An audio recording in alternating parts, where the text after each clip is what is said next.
Je m'appelle Mila Grant, j'ai 27 ans et je dirige un studio de photographie à Chattanooga que j'ai construit de toutes pièces. Pendant des années, j'ai pensé que mon argent pouvait acheter l'affection et l'unité de ma famille.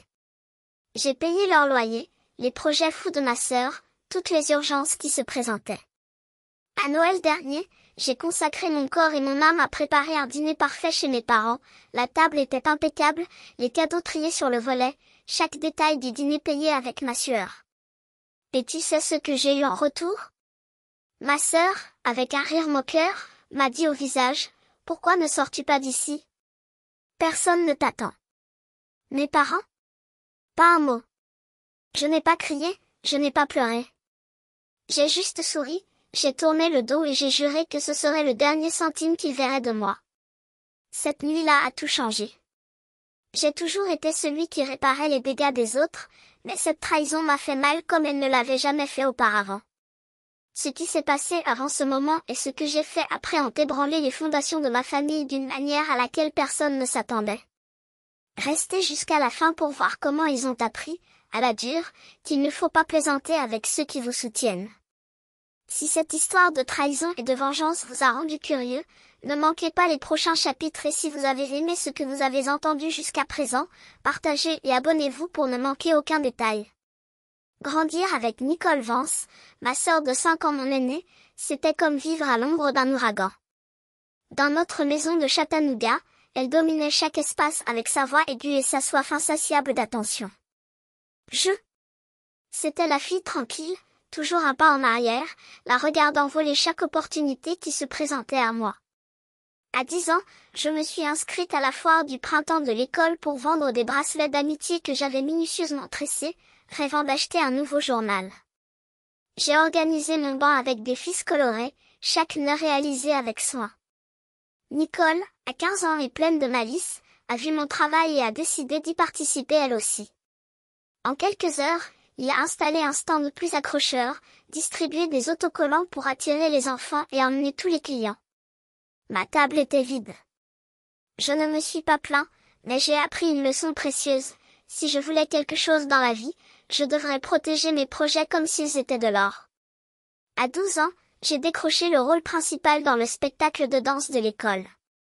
J'ai répété jusqu'à tard, perfectionnant chaque mouvement pour le grand jour. La veille, Nicole, alors âgée de 17 ans, avait emprunté mon costume pour un de ses jeux. Il avait rendu froissé et taché quelques heures avant le spectacle.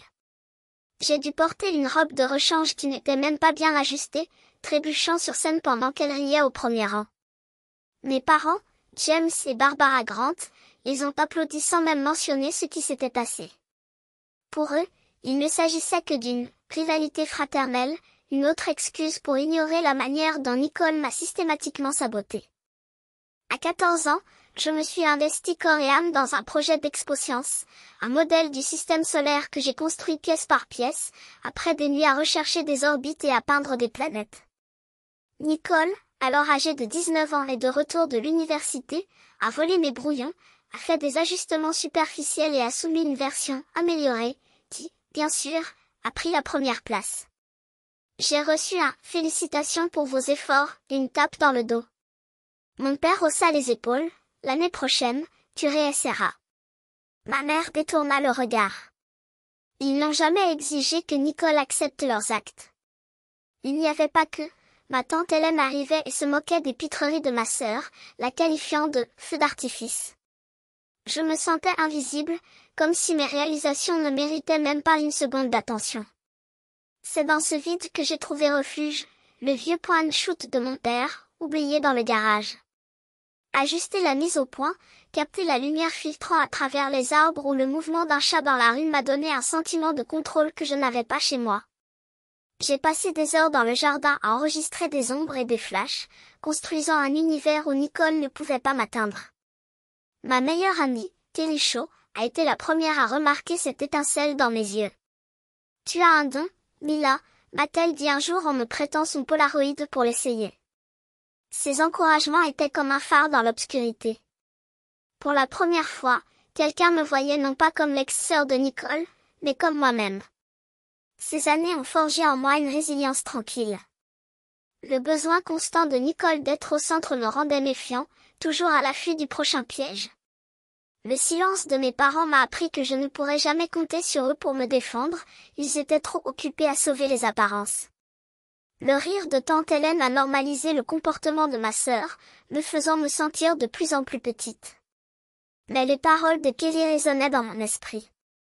Nous nous sommes assis sur son porche, feuilletant mes photos granuleuses, tandis qu'elle insistait, « Continue comme ça, ne t'arrête pas. » Je ne m'en suis pas rendu compte à l'époque, mais cet appareil photo en mauvais état était mon premier pas vers l'indépendance. Et aussi la leçon la plus difficile que ma famille m'a apprise, si je voulais être remarquée, je devrais me battre pour chaque espace. Au lycée, j'ai commencé à assister en secret à des foires d'art locales, à capturer des portraits francs d'étrangers et à constituer un portfolio en catimini. Kelly était avec moi, applaudissant à chaque clic, disant que mes images racontaient des histoires. Ces moments n'étaient pas seulement une évasion, ils étaient les briques qui ont construit ce que je deviendrais. Nicole pourrait voler la vedette, mais elle ne toucherait jamais à ce que je construisais à l'intérieur. Dans la vingtaine, j'ai transformé cette passion d'enfance en une entreprise florissante. J'y avais passé des années à enregistrer des moments éphémères, les chats errants, la rosée du matin, les enfants qui jouaient dans le parc. À 20 ans, je me suis inscrite à un cours technique de photographie, apprenant l'éclairage et la composition tout en travaillant comme serveuse pour payer les factures. J'ai économisé chaque pièce, renonçant à faire la fête pour acheter mon premier appareil photo professionnel. À 22 ans, j'ai loué un petit espace en ville à peine plus grand qu'un placard et j'ai ouvert mon studio. J'ai travaillé sans arrêt, portraits de famille, photos de remise des diplômes, et même séances d'animaux de compagnie. Le bouche à oreille a fait circuler mon nom et bientôt mon emploi du temps a été chargé pendant des semaines. Ce n'était pas facile, j'ai appris à rédiger tout seul, je me débrouillais sur les réseaux sociaux, je gérais les impôts sans aide. Mais voir mes photos orner les murs de mes clients valait la peine de chaque nuit blanche. Kelly, ma partenaire de tous les temps, s'est lancée dans le métier à 23 ans, gérant la planification et le montage. Tu crées quelque chose de réel, Mila, disait-elle, organisant mon carreau de rendez-vous. Votre soutien était mon refuge. À 24 ans, le studio m'a permis de payer mon loyer et de commencer à économiser de l'argent. C'est à ce moment-là que ma famille a commencé à arriver les mains tendues. Mon père, James, a pris sa retraite à 50 ans en raison de problèmes de dos. Lui et ma mère, Barbara, ne pouvaient plus se permettre une maison à 2 chambres. Sans y réfléchir à 2 fois, j'ai repris leur loyer, 15 cents par mois. Au début, cela semblait juste après tout, c'étaient mes parents, ils m'ont élevé. Mais très vite, les demandes sont devenues routinières. Les appels perdaient leur ton de gratitude et prenaient un air d'exigence. Avez-vous déjà envoyé l'argent? Nicole, ma sœur, à 30 ans, était une graphiste indépendante pleine d'idées et zéro exécution. Ses projets logos, affiches, sites internet voient rarement le jour. Chaque mois, elle se présentait avec une nouvelle opportunité à ne pas manquer et une demande de 500 $ pour maintenir l'entreprise à flot. J'ai été transférée en espérant que cette fois ce serait différent. Ce n'était pas le cas. Pendant ce temps, elle défilait dans la maison de mes parents en parlant de ses gros contrats, tandis que je restais silencieux, regardant mon compte en banque diminuer. Ma mère a loué l'engagement de Nicole, sans jamais mentionner que c'était moi qui payais tout. Mon père me tapait dans le dos, « Tu vas bien, ma fille ?» mais il ne me demandait jamais comment allait le studio. La pression augmentait. Je me sentais comme un guichet automatique humain, pas comme une fille. Les messages de ma mère se terminaient toujours par un rappel concernant les factures. Les courriels de Nicole énuméraient les dépenses comme si j'étais son partenaire capitaliste. J'ai vu mes économies fondre plus rapidement que prévu et je me suis demandé pourquoi je continuais à dire oui. Je voulais éviter les bagarres, échapper au chantage émotionnel. Mais chaque transfert était une partie de mes rêves qui m'étaient arrachés, un nouvel objectif, un studio plus grand, peut-être des vacances bien méritées. Je restais éveillée la nuit pour additionner tout ce que j'avais abandonné. Kelly a été la première à réaliser le poids que je portais. Un soir, Alors que nous préparions des photos de clients en studio, elle s'est arrêtée au milieu d'une phrase et m'a regardé avec une expression qui disait tout. Combien de temps, Mila?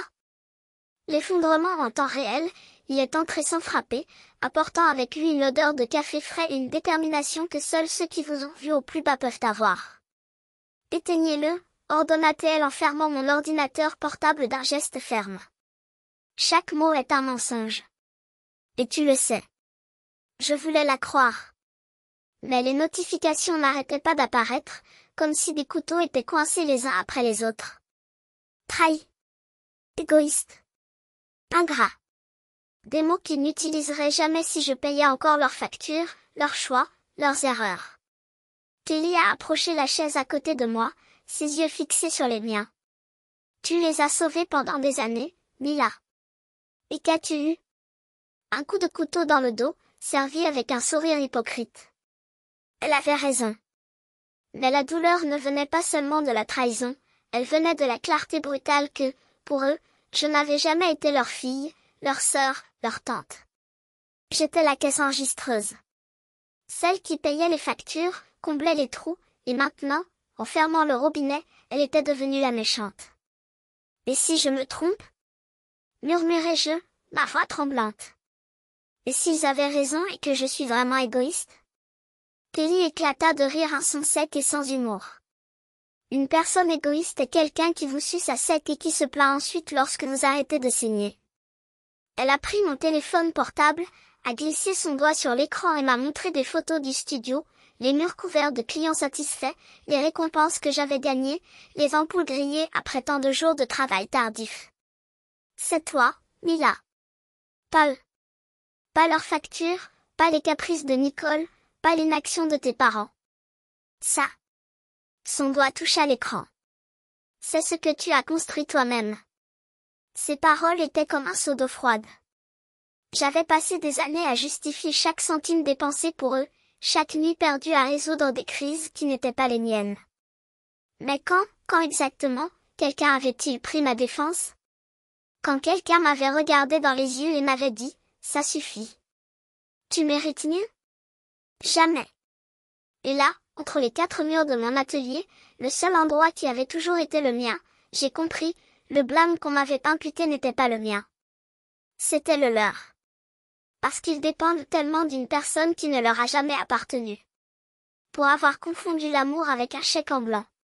Parce qu'ils pensaient que mon silence était une permission. Kelly a dû voir quelque chose changer sur mon visage, car elle a souri, lentement et satisfaite. Maintenant tu vois. Elle se leva, jeta ses clés de voiture sur la table. Allez. Sortons d'ici. Où aller? N'importe où ailleurs que sur cet écran plein de poison. Elle tendit la main. Vous avez déjà fait le plus dur. Maintenant, il est temps de vous rappeler qui vous êtes sans eux. J'ai regardé cette main stable, loyale, la même qui m'avait tiré de tant de gouffres auparavant. Et, pour la première fois depuis des années, je n'ai pas eu peur de lâcher ce qui me noyait. J'ai pris une profonde inspiration. Et j'ai accepté. Cet appel de Kelly tard dans la nuit est venu comme un phare dans la tempête. Ils attaquent Mila, mais ils ont tort, dit-elle d'une voix ferme comme un refuge. Je vous ai tout raconté, la confrontation au café d'Emma, les messages de mes parents, les commentaires sur Instagram. Ils s'en prennent à vous parce que vous avez pris position, coupa Kelly sans détour. Vous ne devez la vie à personne. Ces paroles ont apaisé la douleur comme un baume, me rappelant que j'avais déjà donné plus qu'assez. Elle avait vu de près leur trahison et son soutien était le fondement qui m'empêchait de sombrer. Mais ensuite, le temps a changé.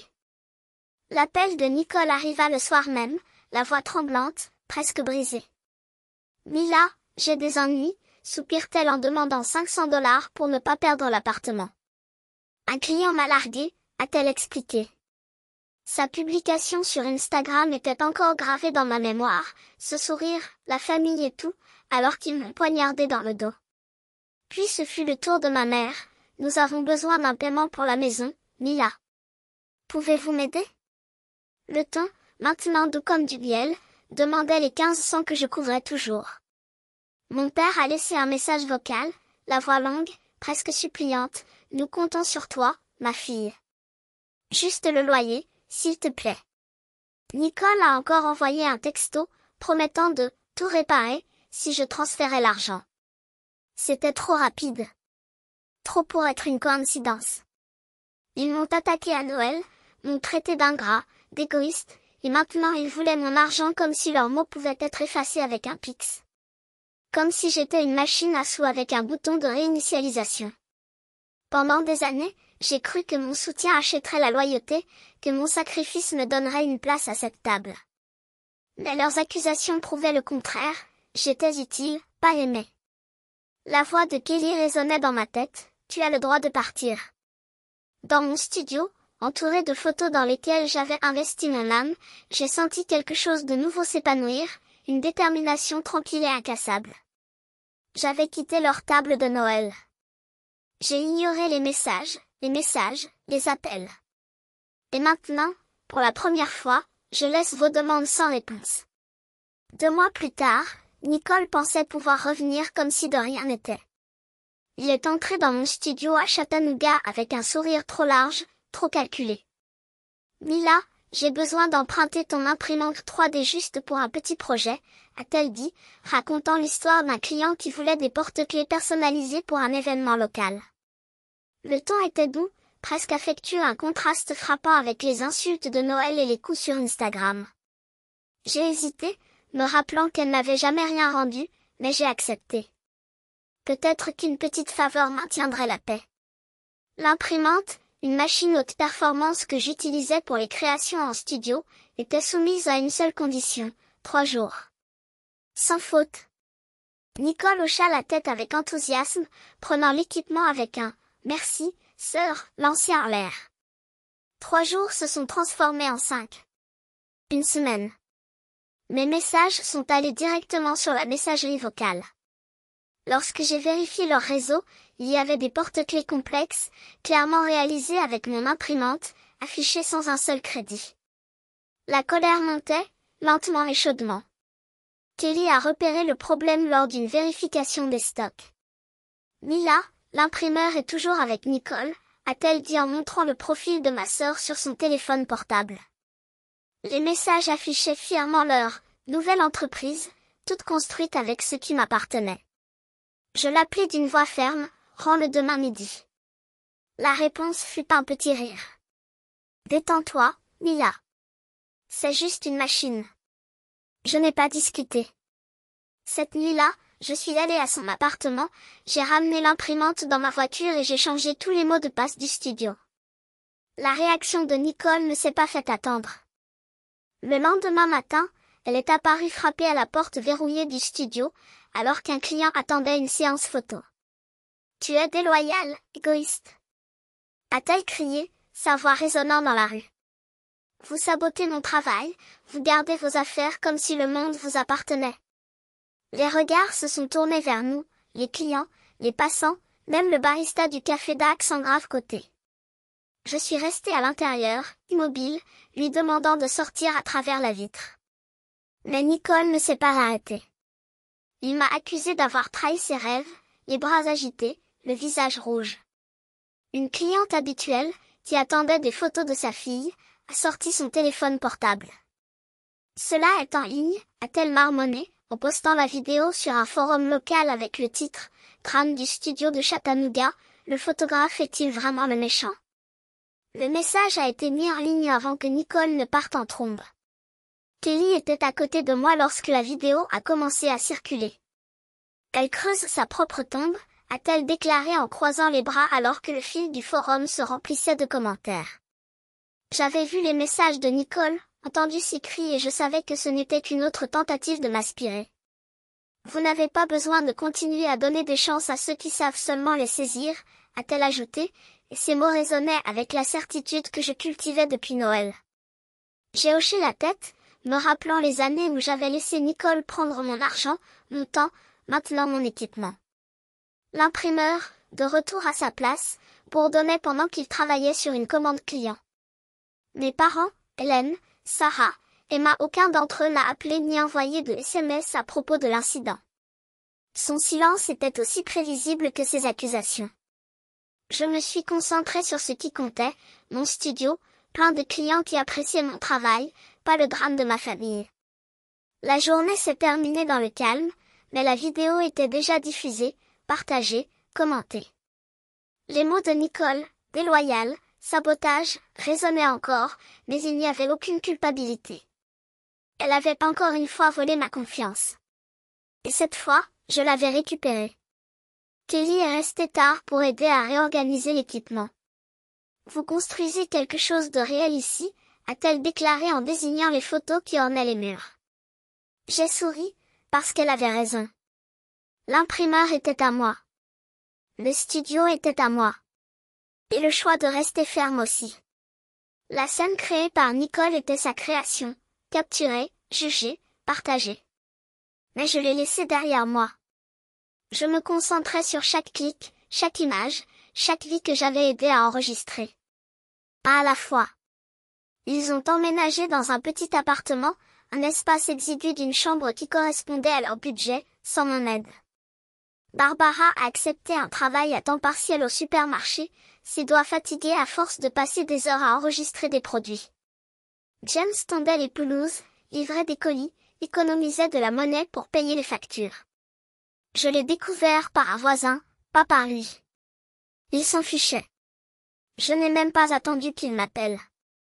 Son silence faisait l'écho à celui de tante Hélène, Sarah et Emma, celles qui ont approuvé la mascarade de Nicole mais ne se sont jamais excusées.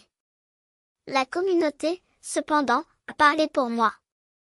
Les voisins qui ont vu la vidéo de Nicole se sont réunis, planifiant des séances et faisant connaître mon exposition. Des clients comme Madame Carter, dont j'avais immortalisé la cérémonie de mariage, ont envoyé des messages de soutien, qualifiant les actions de Nicole d'injustes. D'autres baristas, enseignants, étrangers ont complimenté mon travail sur les forums locaux. Ces paroles étaient un bouclier contre les flèches du passé. Ce n'était pas seulement de la gentillesse. C'était la preuve que ma place à Chattanooga ne venait pas du sang, mais de la sueur. J'ai coupé tous les liens. Lorsque Nicole m'a envoyé un texto pour me demander juste une faveur supplémentaire, j'ai bloqué son numéro. Les appels de ma mère, dont la voix tremblait de supplication, restaient sans réponse. Les courriels de mon père, pleins d'insinuations sur ses difficultés, sont restés fermés. Tante Hélène, Sarah et Emma? Pas ça. Son silence était la signature définitive de son choix. J'ai passé des années à essayer de fonder une famille avec de l'argent et du dévouement, croyant que mes efforts achèteraient l'amour. La vérité? Sa loyauté était envers ce que je pouvais offrir, pas envers moi. La rupture n'a pas été facile, douloureuse, certes, mais nécessaire. Kelly, mon présentatrice, a tout vu. Tu es libre maintenant, Mila, dit-elle un soir alors que nous ajustions les tableaux de l'exposition. Et elle avait raison. Fixer des limites m'a coûté ce que je pensais être une famille, mais cela m'a apporté quelque chose de plus grand, de la clarté. Je vivais selon mes valeurs, travail acharné, communauté, créativité, des notes qu'il n'avait jamais su jouer. Mon atelier, mes cours, mon exposition étaient le futur que je construisais, brique par brique, sans demander la permission. À ceux qui ont suivi ce voyage, merci de votre écoute. Fixer des limites m'a redonné la vie. Et si cela vous parle, j'espère que cela vous incite à donner la priorité à votre propre chemin, partager votre histoire. Qu'auriez-vous fait? Votre voix compte, tout comme la mienne l'a finalement fait.